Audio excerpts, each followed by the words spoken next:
Hi everyone, Monika kitchen হোমে সবাইকে স্বাগতম। এটা কি বলো তো, এটা হচ্ছে কোয়াশ নামে আমরা চিনি, কোয়াশ বলি। তা কোয়াশটা হচ্ছে প্রচুর পরিমাণে এতে এ বি সি থাকে, প্লাস তোমার হচ্ছে ভিটামিন এ বি সি থাকে, ক্যালসিয়াম প্রচুর পরিমাণে থাকে, আর ওজন কমাতে সাহায্য করে, প্রচুর পরিমাণে ফাইবার থাকে। তা আমরা অনেকে অনেক রকমভাবে রান্না করি, তা এই কোয়াশটা আমি অন্যরকমভাবে রান্না করব আজকে। তা কোয়াশটা পুরো একদম আমের মতন, আর কেটে নিতে হবে, আর ভেতরে যে একটা আমের মতন আঁটি থাকে এই আঁটিগুলো বাদ দিতে হবে, ওপরে শাঁসটা নিয়ে নিতে হবে। ওপরে আর আলুগুলো এইভাবে বরফি বরফি করে কেটে নিয়েছি, আর কোয়াশটাও কেটে নিয়েছি, আর ভেতরের অংশটা বাদ দিয়ে দেবে। এবার আমি শুরু করা যাক। আমি আজকে পুরো মাছের মাথা দিয়ে করব কোয়াশটা।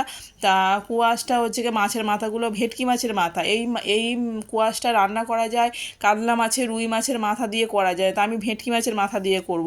আর আমি তেলে দিয়ে দিলাম গোটা জিরে ফোড়ন, তেজপাতা দিয়ে কোয়াশটা ভালো করে দিয়ে ভালো করে ভেজে নেব। কোয়াশটা একটু ব্রাউন ব্রাউন কালার আসবে তখন আমি করে নেবো। তো এবার আলু আর কোয়াশটা ভালো করে ভেজে নিচ্ছি, দেখতে পাচ্ছ। আলু আর কোয়াশটা ভালো করে ব্রাউন কালার। এদিকে আমি পেঁয়াজ, রসুন আর হচ্ছে কাঁচা লঙ্কা পেস্ট করে নেবো। এদিকে হচ্ছে দেখো মশলার মধ্যে এদিকে নুন দিয়ে দিলাম, নুনটা দিয়ে আর একটু ভালো করে ভাজা ভাজা করে দেখো ব্রাউন কালার এসে গেছে, একটু হালকা ব্রাউন কালার এসছে, ভাজা ভাজা আমার হয়ে গেছে। এবার আমি মশলাটা দিয়ে দেবো। আর কোয়াশটা খেতে খুবই সুন্দর লাগে। রুই মাছের মাথা, কাতলা মাছের মাথা দিয়েও বানাতে পারো, আমি ভেটকি মাছের মাথা দিয়ে বানাচ্ছি। তা সেম পদ্ধতিতে, একই পদ্ধতিতে। এদিকে দেখো পেঁয়াজ, রসুন আর আদা, কাঁচা লঙ্কা, গোটা জিরে আর টমেটো, ওগুলো একসাথে পেস্ট করে নিয়েছি, আর টমেটোটা কাটা আমি দিয়ে দিলাম। দিয়ে ভালো করে মশলাটা এর সাথে কষিয়ে নিতে হবে। ভালো করে কষিয়ে নেওয়ার সময় দেখবে একটু তেল ছেড়ে দেবে।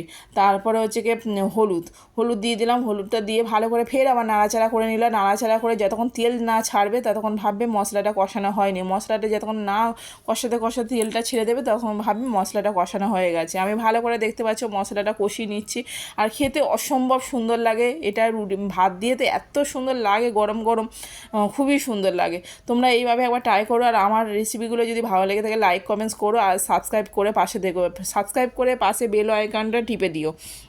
এদিকে দেখো মশলাটা আমার কষানো হয়ে গেছে, আমি খানিকটা জল দিয়ে দিলাম। জলটা দিয়ে ভালো করে ঢাকা দেবো। ঢাকা দিয়ে একটু সিদ্ধ মতন হয়ে গেলে, ঝোলটা ফুটে উঠলে আমি হচ্ছে গিয়ে কী করবো, মাছের মাথাগুলো দিব। মাছের মাথাগুলো দিয়ে এবার ঢাকা দিয়ে দেবো।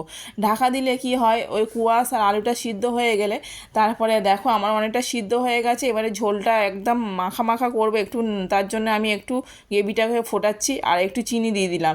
চিনিটা অ্যাড করলে কি হয়, স্বাদটা ব্যালেন্সটা আসে। আর এদিকে গরম মশলা আর ঘি দিয়ে আমি নামানোর সময় ঘি আর গরম মশলা দিয়ে নামিয়ে নেবো, আর খেতে অসম্ভব সুন্দর লাগে। তোমরাও একবার ট্রাই করতে পারো। অন্য কোনো মাছের মাথা দিয়েও ট্রাই করতে পারো, রুই কাতলা মাছের মাথা দিয়ে, ভেটকি মাছের মাথা দিয়েও খুব সুন্দর লাগে, প্লাস রুই কাতলা মাছ। আর আমার রেসিপিটা হয়ে গেছে, কোয়াশ দিয়ে মাছের মাথা দিয়ে একদম রেসিপিটা হয়ে গেছে। কেমন লাগলো জানিও বন্ধুরা। ভালো লাগলে লাইক কমেন্টস করো, পাশে থেকেও সাবস্ক্রাইব করে পাশে বেল আইকনটা টিপে দিও। ঠিক আছে, সবার আগে তোমার কাছে ভিডিওটা পৌঁছে যাবে। আর কেমন লাগলো দেখো, আর খেতে খুবই সুন্দর লাগে গরম গরম। একবার এইভাবে পদ্ধতিতে খেলে হাত চেটে পুড়ে সবাই প্রশংসা করবে। ঠিক আছে, বাই বাই।